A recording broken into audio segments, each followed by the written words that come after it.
Na última aula eu falei com vocês sobre que a gente ia falar sobre uma nova teoria que ia dar uma abrangência melhor e vocês poderiam entender melhor por que necessitaria de uma teoria que focasse mais a organização como um todo. Então hoje a gente vai falar sobre a teoria burocrática. Foi uma teoria que ela começou a partir de 1940. Por que ela achou que por bem ela iniciar essa nova teoria? Max Weber, que foi o responsável por ela, ele pensava que a teoria crítica e a teoria das relações humanas era uma teoria muito focada, uma teoria muito romantista, ingênua, e revelava uma falta de uma teoria mais organizacional, mais sólida, que abrangesse e que servisse de orientação para o trabalho do administrador. Ele achava que não tinha uma teoria que desenvolvesse, que desse um norte para o administrador. Porque a teoria clássica ela falava de estrutura e a teoria das relações humanas falava de pessoas. E nenhuma dessas teorias, elas abrangiam a organização como um todo. Precisava mostrar para o administrador que tipo de trabalho ele tinha que executar lá na empresa e como esse trabalho tinha que ser executado. Então, a teoria da burocracia, ela desenvolveu na administração por volta de 1940, em função dos seguintes aspectos. Qual foi a principal função que deu origem à teoria burocrática? Primeiro, a fragilidade e a parcialidade da teoria clássica e da teoria das relações humanas. Por que a fragilidade da teoria clássica? Porque a teoria clássica ela trabalhava estrutura muito pontual. Ela falava das estruturas da empresa, como as técnicas, como que tinha que fazer a operação, como que desenvolvia o processo. E já a teoria das relações humanas cuidava das pessoas, falava da motivação, do descanso dessas pessoas, mas não falava das atividades e dos processos organizacionais em si. Ambas eram contraditórias, mas sem possibilidade de uma abordagem global e integrada dos problemas organizacionais. Ambas revelam pontos de vista extremistas, né? Cada uma fala de estrutura, outra fala de pessoas, e incompleto sobre a organização, mas nenhuma fala do processo organizacional, gerando a necessidade de um enfoque mais amplo e completo. Qual era a necessidade da teoria burocrática? Falar sobre os processos organizacionais, como esses processos deveriam ser feitos. E depois, o outro aspecto foi a necessidade de um modelo de organização racional, capaz de caracterizar todas as variáveis envolvidas, bem como o comportamento dos membros dela participante. O que ele queria dizer com isso? Que ele tivesse uma teoria racional, que pensasse dentro das variáveis envolvidas que tem dentro de uma organização. E aí, não era só trabalhar o comportamento das pessoas e nem estrutura. Ele falava de uma teoria que abrangesse também o comportamento das pessoas, também a estrutura, mas o mais importante, que ela fosse uma teoria racional e que abrangesse a parte burocrática da empresa, a racionalização dos processos. E até agora não tinha tido uma teoria que pensasse nisso. E outra questão também dessa teoria ter surgido foi o crescente tamanho e a complexidade das empresas, que passaram a exigir modelos organizacionais. As empresas cresceram, aumentaram-se o número de operários, de funcionários, né? E precisava de modelos organizacionais que estivessem dentro das organizações para dar um rumo a toda a empresa, tanto aos funcionários como aos dirigentes, como ao presidente, todo o processo seguinte. E outro aspecto outra função que também surgiu foi o surgimento da sociologia da burocracia, a partir da descoberta de Max Weber. A sociologia da burocracia propõe um modelo de organização, não tardaram a tentar aplicá-lo na prática, proporcionando as bases da teoria da burocracia. Uma teoria assim meio irreal, né? A teoria da sociologia da burocracia. Algo que não era prático para ser desenvolvido dentro da organização. E aí, qual é a origem, né? A origem da burocracia. A burocracia é uma forma de organização humana que se baseia na racionalidade. Isso é, na adequação dos meios aos objetivos, fins pretendidos. Então, eu tenho que adequar os meios aos fins. Para que eu possa ter um resultado, eu tenho que adequar esses meios. E do jeito que estava, ela não ia ter um resultado favorável. Porque era muito extremista, como ela veio falando lá no início. Pensava-se em estrutura e pensava nas pessoas, mas não pensava neste processo que teria que ser seguido para alcançar os resultados finais. A fim de garantir a máxima eficiência possível no alcance desses objetivos. As origens da burocracia remontam à época da antiguidade. Gente, alguma dúvida? Vocês estão entendendo? Eu preciso ter um feedback.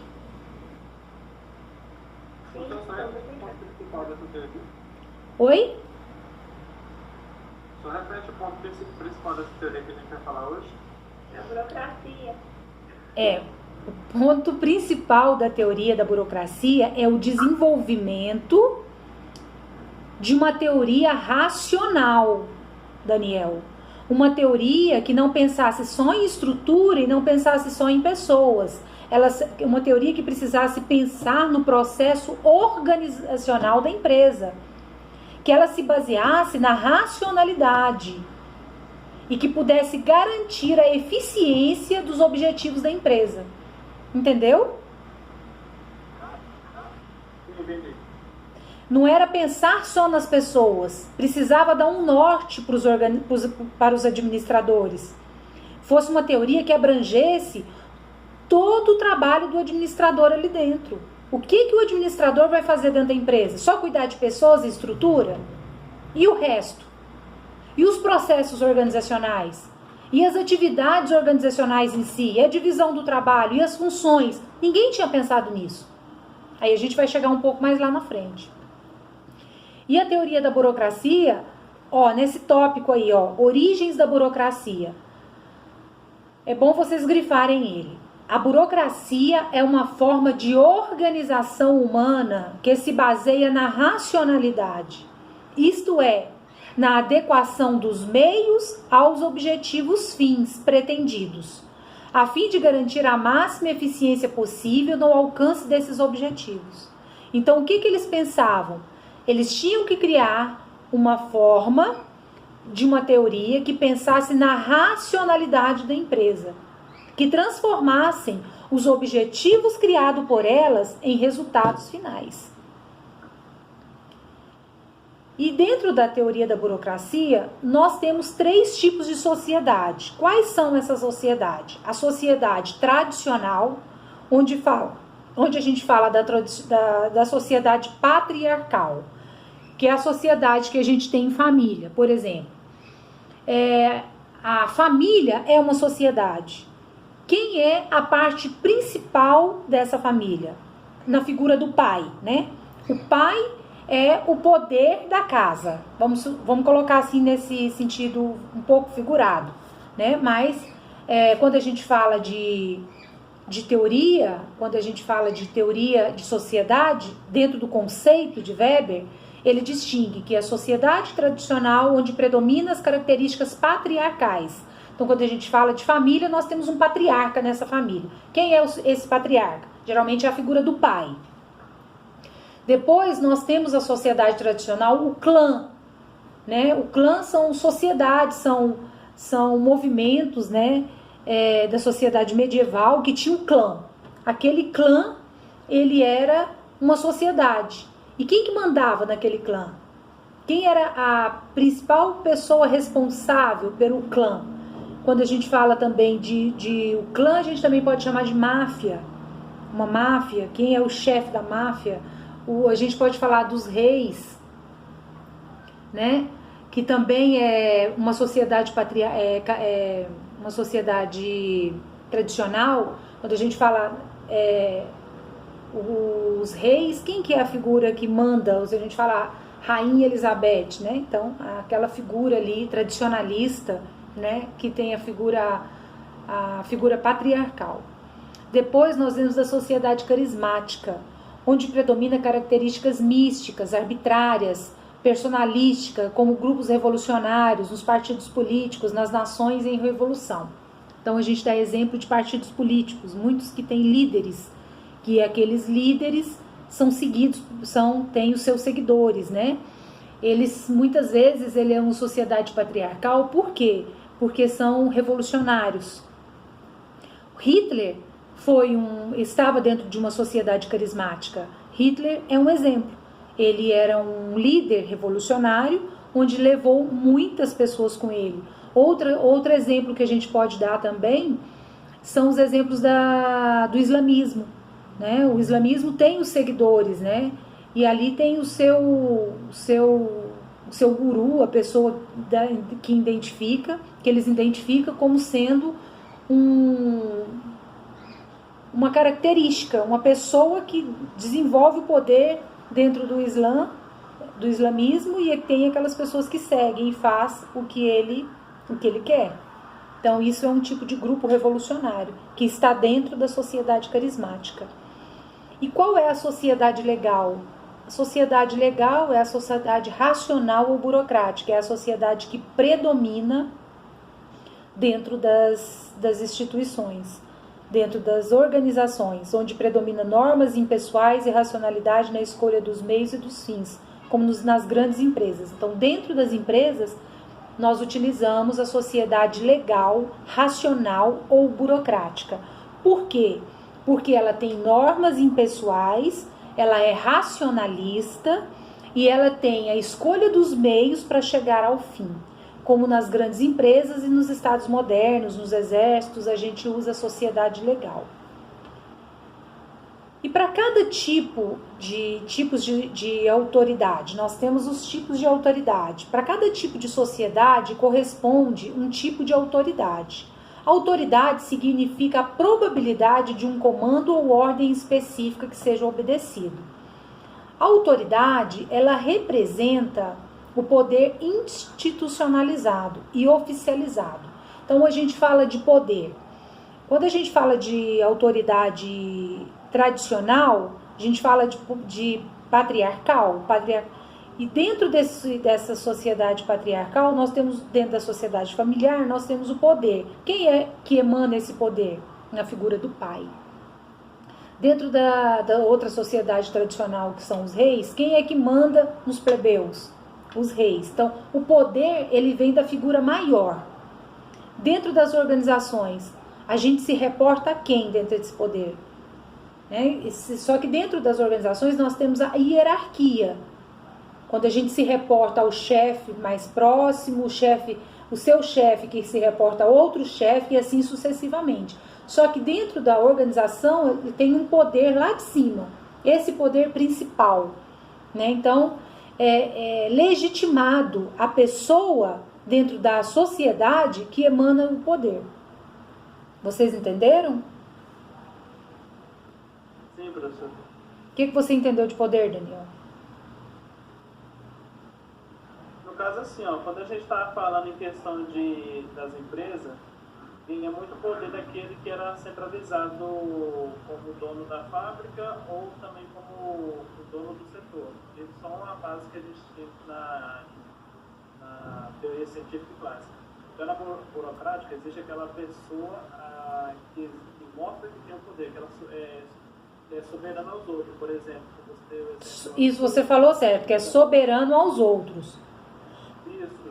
Mas às vezes alguns são figuras e outros já são soberanos realmente. Sim. Por exemplo, a Rainha Elizabeth é uma figura, ela não manda realmente, ela passa sobre isso. Agora, se ela fosse soberana aos outros, seria ainda a era da monarquia. Mas se são Mas se a gente olhar sobre o poder, ela ainda tem o poder. Hoje ela é uma pessoa figurativa. Quem determina é o primeiro-ministro da Inglaterra, né? Mas o primeiro, mesmo ela sendo uma figura, ele ainda tem que dar a obediência a ela. Sim, certo. Ela tem a dominância do poder. Por quê? Porque ela está dentro de uma sociedade tradicional. A figura dela ainda é a dominância do poder. A monarca dela. Oi? A figura monárquica dela. Isso. Hoje, o primeiro-ministro, ele toma as decisões, mas é levado a ela para ela tomar a ciência, né? Porque ela tem a dominância do poder maior. Então, dentro da sociedade carismática, nós temos os grupos revolucionários, que é aqueles a quem dá do poder, né? Quem é o chefe do grupo, quem é o chefe do partido político. Vamos dar um exemplo do Lula. O Lula é um partido político e ele agrega seguidores a ele. Ele é um exemplo. E dentro da empresa, nós temos o poder maior, que seria o dono, que seria o presidente, que delega aos outros setores o exercício das atividades e a quem cada um deve seguir. Entendeu, Ana Flávia? Sim, é igual a pirâmide, né? Que tem o gerente, o gestor e os colaboradores. Isso, é isso aí. E cada um, dentro da sua autoridade, tem o seu poder. Dentro daquele pedacinho dele ali, ele tem o seu poder. Mas mesmo tendo esse poder, ele é delimitado. Ele é delimitado. Ele não pode fazer nada sem a anuência do poder maior. Depois nós temos a autoridade tradicional, que a gente acabou de falar agora. Eu falei da carismática, esse aqui eu já falei todos, autoridade tradicional, carismática. E aí a gente vem aqui... Professora? Oi. Também isso daí nasce o literismo, né? Porque as pessoas, elas são muito mandadas, elas não pensam fora da casinha, vamos dizer assim. Algumas empresas, Ana Flávia, dá essa possibilidade para as pessoas pensarem. Umas empresas com líderes mais liberal, que trabalham de forma mais liberal, eles dão essa autoridade para que as pessoas tomem as suas decisões. Mas outras não. E a gente fala aqui da sociedade, da autoridade tradicional, que o poder tradicional não é racional. Ele pode ser transmitido por herança e extremamente conservador. Vamos lá na época dos senhores feudais. As mulheres eram submissas aos senhores feudais, as filhas, os empregados, tudo era dentro do regime do senhor feudal. Ninguém saía dali. E essa herança, ela veio por muitos anos dentro dessa autoridade tradicional.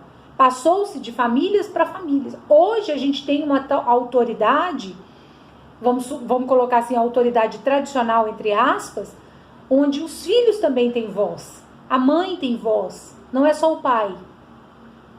Quando a gente fala de sociedade tradicional, né? Porque isso ainda, essa legitimação, ela tem uma dominância muito forte ainda dentro dessa autoridade conservadora. Muito. O pai de família, né? O rei, o nepotismo do rei. Então isso ainda é muito forte. Mas hoje não tanto quanto antigamente. Essa é a autoridade tradicional.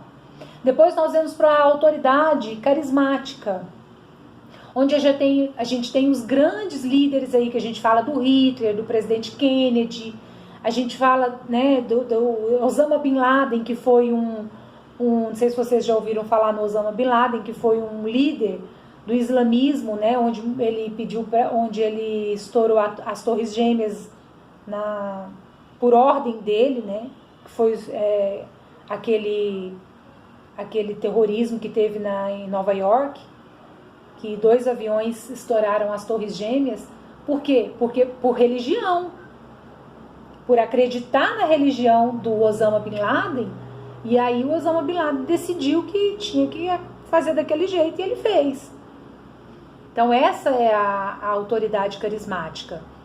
E nós temos a autoridade legal, que é uma autoridade técnica, é uma autoridade meritocrática, uma autoridade administrada. Então eu delego essas autoridades são delegadas, né? Passa-se de hierarquia. O que é uma autoridade legal? O conjunto governante é eleito e exerce o comando de autoridade sobre os seus comandados. Quem essas pessoas que vai comandar? Quem são esse conjunto de governante? E aí eu decido quem vai ser o presidente, quem vai ser os diretores, quem vai ser os supervisores e quem vai ser os operários.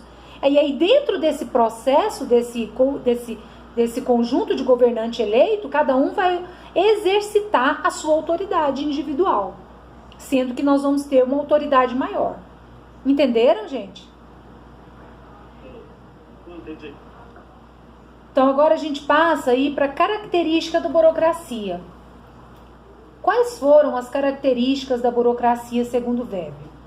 Segundo o conceito popular, a burocracia é entendida como uma organização onde o papelório se multiplica e se avoluma, impedindo soluções rápidas ou eficientes.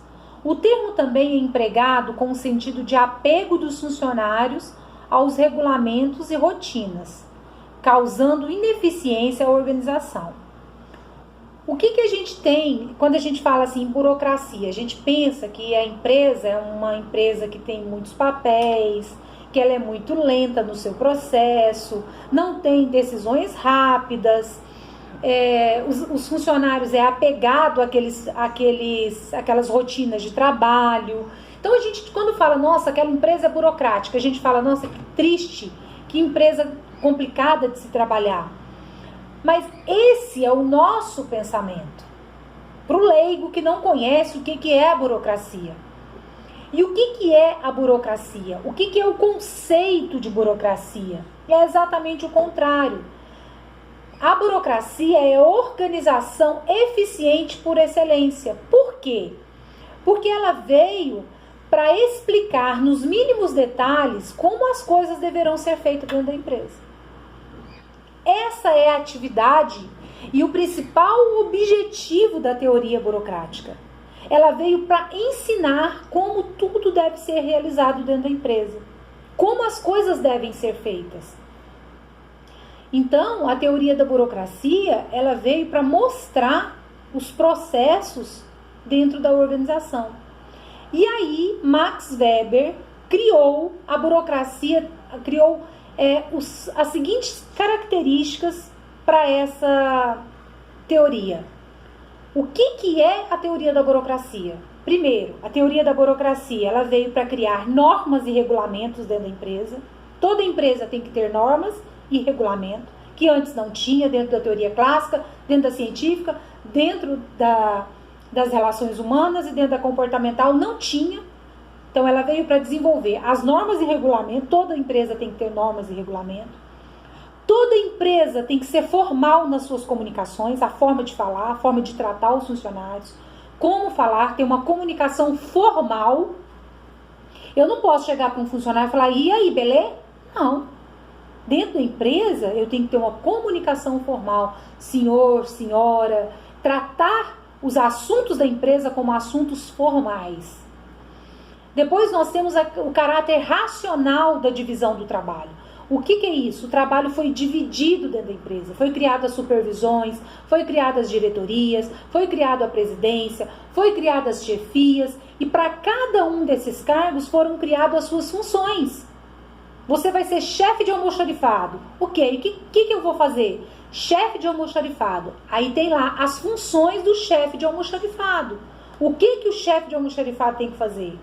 Depois foi tratado em pessoalidade nas relações. O que é impessoalidade? As pessoas serem tratadas em pessoal. Não somos colegas de trabalho, mas não somos amigos lá fora, mas aqui dentro somos colegas de trabalho. As relações têm que ser impessoal. A hierarquia de autoridade, quem é quem dentro desse processo de autoridade? Presidente, supervisor, chefia, né? Rotinas e procedimentos padronizados para cada tipo de empresa. Criar as rotinas de trabalho, criar os procedimentos padronizados. 7º, competência técnica e meritocracia. Quais as competências técnicas que eu preciso para exercer a função de gerente financeiro?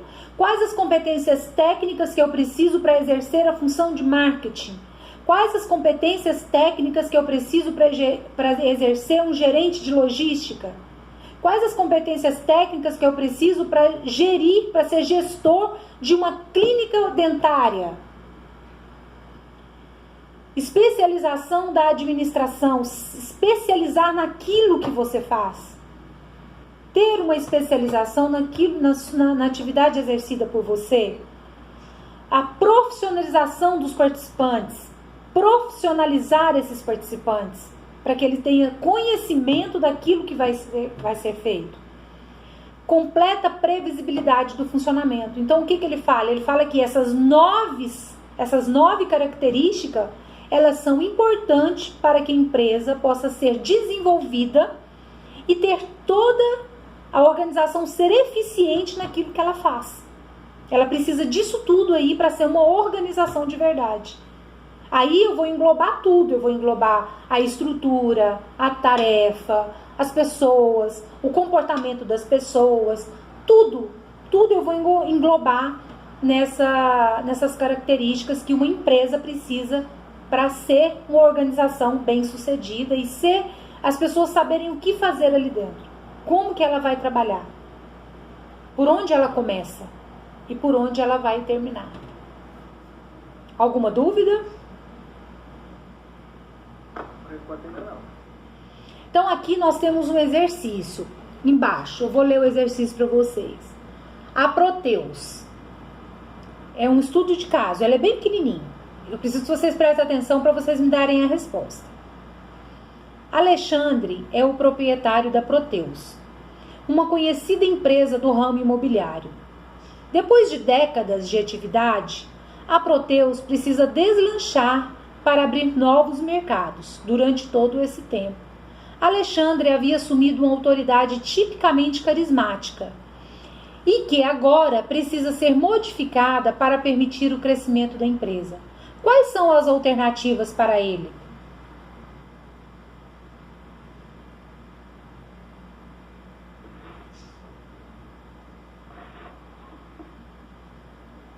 Professor, você pode repetir o final?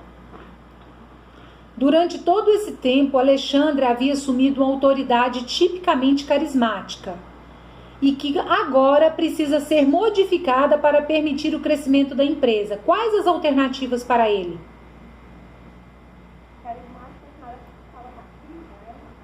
Eu não estou te ouvindo, Ana Flávia.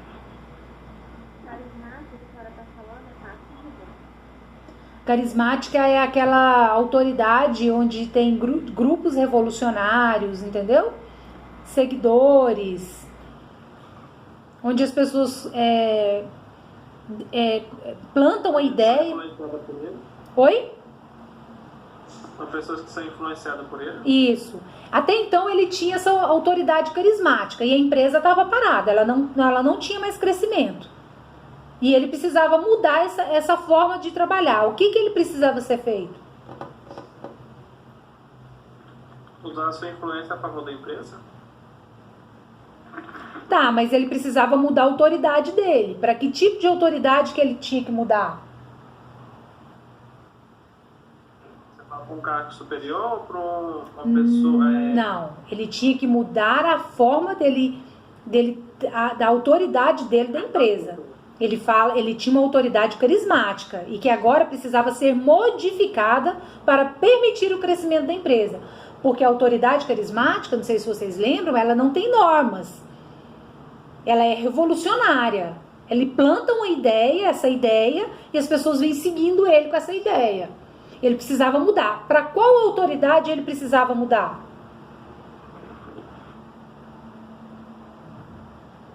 Essa é sua, Ana Flávia? Então, Quais são as 3 autoridades que eu expliquei para vocês? Tradicional, legal e carismática. Para qual ele precisava mudar?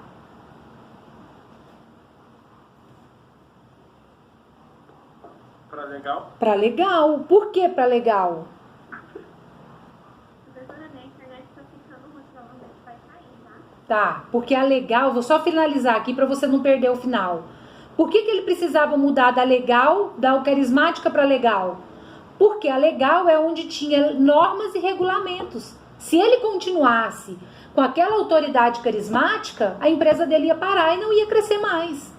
Ele precisava mudar as alternativas, ele precisava criar normas e regulamentos para a empresa dele, ele precisava criar uma divisão racional de trabalho, ele precisava dar um novo direcionamento, ele precisava criar estatuto para a empresa, ele precisava transformar aquela empresa que ele chamava de empresa numa empresa de verdade.